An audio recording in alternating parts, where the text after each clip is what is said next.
अकबरे खुर्सानीको बिरुवा यस्तो राम्रो भयो नि गाइज है, हेर्न सक्नुहुन्छ तपाईँहरूले। हामी चाहिँ टक्क यता बारीतिर आइसक्यौँ।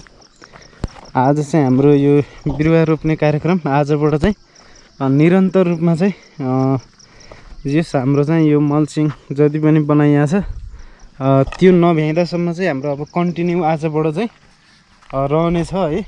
किनकि अब एकदमै अब पानीको नि समस्या थियो, पानी आएको थिएन है। हिजोबाट चाहिँ एकदमै पानी पनि आयो। अकबरे खुर्सानीको बिरुवा यस्तो राम्रो भयो नि गाइज है, हेर्न सक्नुहुन्छ तपाईँहरूले। मेहनत गरेपछि चाहिँ हुँदो रहेछ है गाइजी। ल हेर्नुहोस् यस्तो रहर लाग्दो भयो नि कसम। यदि तपाईँहरूलाई पनि चाहिन्छ भने कृपया कन्ट्याक्ट गर्नु होला। यो त झन् बब्बाले यो बल्ल चाहिँ यो लाउने बिरुवा हो गाइज है।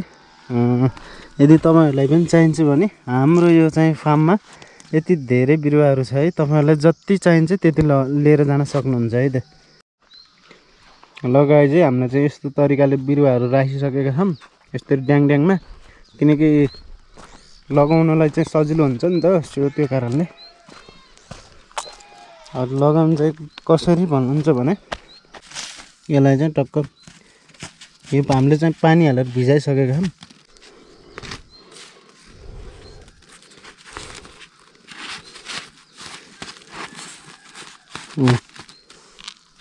बस यसरी लगाउने। ल गाइज है, अहिले चाहिँ हामीले एउटा गरा चाहिँ टोटली यो पछाडिको चाहिँ बिरुवा सारेर भ्याइसक्यौँ है। यतानिर चाहिँ यता चाहिँ हामीले पहिला नै सारेको थियौँ यो छेउनेर। अनि यता देख्न सक्नुहुन्छ यो टोटली हामीले चाहिँ आज बिहानको काम है पुरै मजासँग चाहिँ बिरुवा सारेर अहिले चाहिँ यस्तो बनाइसक्यौँ। जे हरियाली भइसक्यो।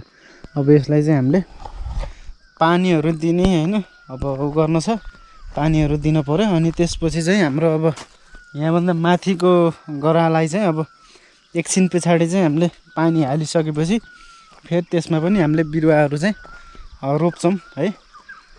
यस्तो छ।